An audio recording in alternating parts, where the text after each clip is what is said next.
En venant sur l'autoroute ce matin, j'ai vu une pancarte, une annonce comme j'en avais jamais vu ici au Québec.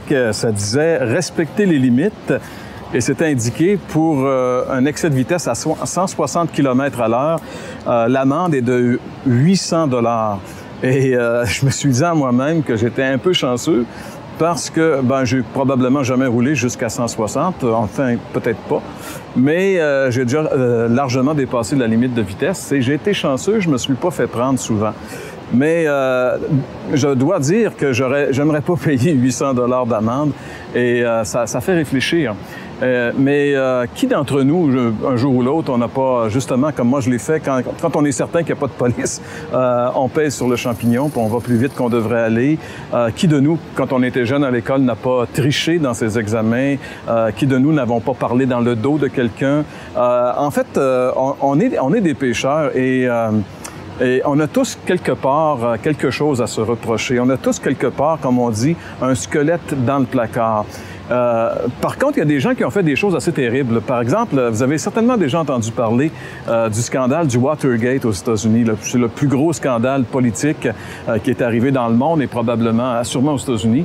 Et ça avait même coûté la présidence à Richard Nixon. Il avait été obligé de démissionner pendant son mandat. Et c'est la seule fois dans toute l'histoire des États-Unis où un président a été obligé de démissionner pendant son mandat.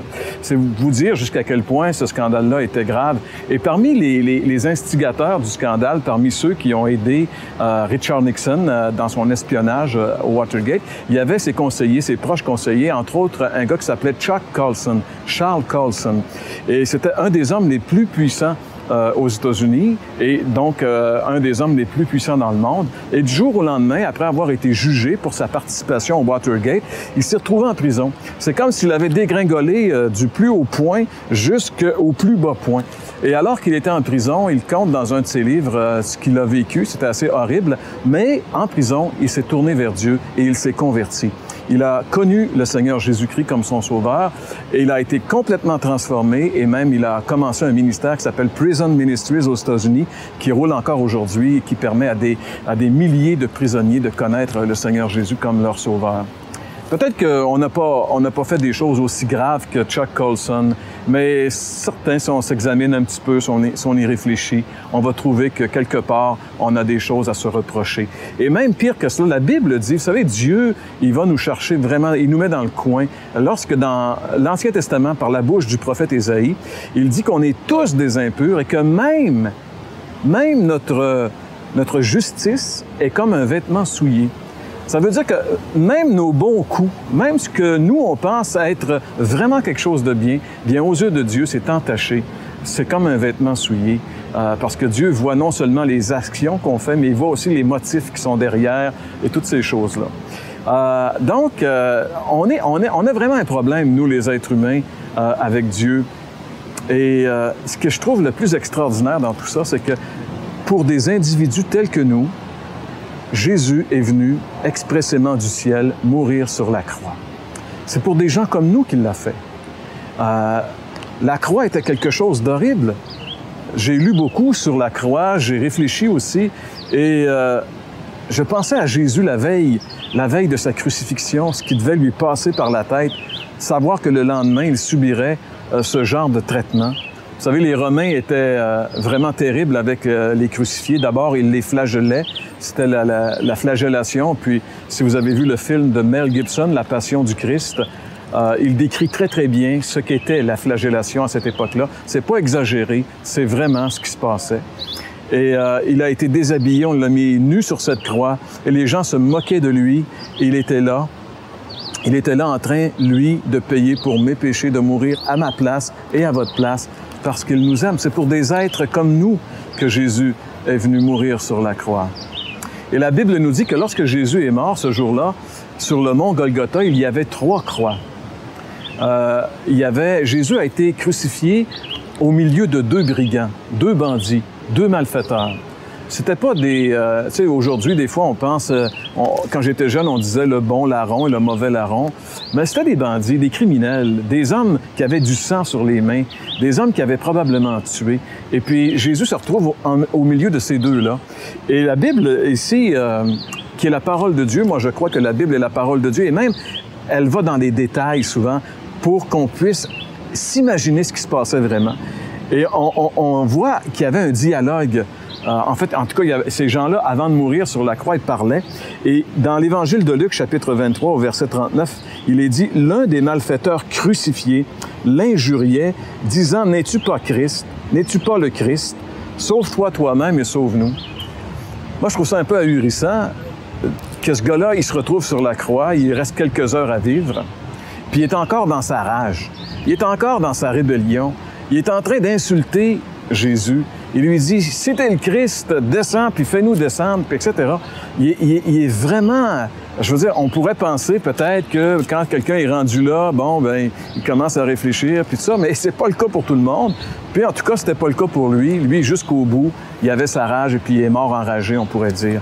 Mais la Bible dit que de l'autre côté, il y avait un autre. Et l'autre le reprenait et disait, « Ne crains-tu pas Dieu, toi qui subis la même condamnation? » Moi, je trouve cette parole un peu énigmatique. Il dit « Ne crains-tu pas Dieu? » Il dit ça à son chum, c'était deux compagnons. Ils ont fait la vie ensemble, ils ont fait leur mauvais coup ensemble, ils ont fait leur meurtre ensemble, et puis là, ils se retrouvent ensemble en train de mourir sur la croix, puis il dit « Crains-tu pas Dieu, toi qui subis la même condamnation? » Ça, je trouve ça intéressant. C'est comme si ce gars-là réalisait que Jésus, c'est Dieu, puis qu'il était condamné finalement. Et la preuve qu'il pensait ça, au verset 41, il dit « Pour nous, c'est justice, car nous recevons ce qu'ont mérité nos crimes, mais celui-ci n'a rien fait de mal. » Je trouve ça super. À 3 reprises, Pilate, il dit de Jésus « Je ne trouve rien de mal en lui. » Et là, un gars qui est avec lui crucifié, il dit « Ce gars-là, il n'a rien fait de mal. Il est condamné. » Alors, il y avait certainement un problème dans la pensée de cet homme. Comment ça se fait qu'un homme qui n'a rien fait de mal se retrouve sur une croix? C'est pour les malfaiteurs, c'est pour les bandits qui méritent la peine capitale. Comment ça se fait qu'il est là, lui qui n'a rien fait de mal? Et la seule réponse possible à ça, c'était que c'était le Messie qui était venu mourir pour ses péchés, qui était venu se charger de ses iniquités. Peut-être que c'est un Juif qui avait entendu dans sa jeunesse à la synagogue le chapitre 53 d'Ésaïe qui parlait du Messie qui allait venir et qui allait souffrir sur la croix. Ça lui est revenu aux derniers instants et il a dit « c'est lui ». Il s'est tourné vers Jésus, ça je trouve ça intéressant. Il dit à Jésus « souviens-toi de moi quand tu viendras dans ton règne ». Pour lui, c'était clair que Jésus était le Messie. Il se tourne vers lui et lui dit « souviens-toi de moi quand tu viendras dans ton règne, car tu vas venir régner ». C'était clair pour lui. Et Jésus lui dit « je te le dis aujourd'hui, en vérité, tu seras avec moi dans le paradis ». Malgré tout ce que ce gars-là a fait, malgré sa vie de criminel, aux derniers instants, il reçoit le témoignage de la bouche même de Jésus qu'il va être dans le paradis pour l'éternité.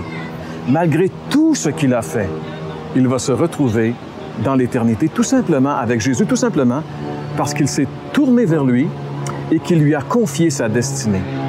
Lorsqu'il lui a dit « Souviens-toi de moi quand tu viendras dans ton règne », c'est comme s'il avait confié sa destinée entre les mains de Jésus. Et pour être sauvé, finalement, tout ce que nous avons à faire, c'est ça. C'est de confier notre vie, de confier notre destinée entre les mains de Jésus. Et là, immédiatement après, il a entendu cette parole merveilleuse. « Aujourd'hui même, tu seras avec moi dans le paradis. » On peut dire de ce malfaiteur qui a été crucifié avec Jésus que s'il a gâché sa vie, en tout cas, il n'a pas raté sa sortie. Il a très bien terminé. Et c'est ça qui est important finalement. Peu importe ce qu'on a fait dans la vie, l'important c'est de bien terminer. Et comme on ne sait pas quand ça va terminer, ben, ce serait le temps dès maintenant de se mettre en règle avec le Seigneur comme cet homme l'a fait. Vous savez, quand Jésus a été crucifié sur le calvaire, il y avait 3 croix. Au centre, il y avait la croix du salut. D'un côté, il y avait la croix de l'incrédulité. Et de l'autre côté, il y avait la croix de la foi. Où en es-tu dans ta relation avec Jésus? Du côté de l'incrédulité ou du côté de la foi? Peut-être que tu es du côté de l'incrédulité, mais que tu aimerais être du côté de la foi. Tu aimerais aussi avoir la certitude d'être avec Dieu, d'être avec le Seigneur pour toute l'éternité, comme il l'a dit à ce bandit. Et tu te demandes, qu'est-ce que j'ai à faire pour ça? Bien, la Bible dit que, premièrement, tu dois reconnaître que tu es un pécheur. Tu ne mérites pas d'aller au ciel. Personne ne le mérite. La Bible dit, on est tous des pécheurs. Tous ont péché et sont privés de la gloire de Dieu. Mais la Bible dit aussi que Dieu aime les pécheurs. Il a quitté le ciel et il est venu ici pour nous sauver. Il est venu chercher et sauver ce qui est perdu. Dieu nous aime, malgré ce qu'on a fait. Il nous aime. Et la Bible dit, Dieu a tant aimé le monde qu'il a donné son Fils unique afin que quiconque croit en lui ne périsse pas, mais qu'il ait la vie éternelle. Et tout ce que tu as à faire, c'est de le recevoir par la foi. La Bible dit à tous ceux qui l'ont reçu, il a donné le pouvoir de devenir enfant de Dieu. Le recevoir, c'est simplement dire, Seigneur, je reconnais que je suis pécheur. Je reconnais que j'ai mal fait, que j'ai manqué. Je te demande pardon.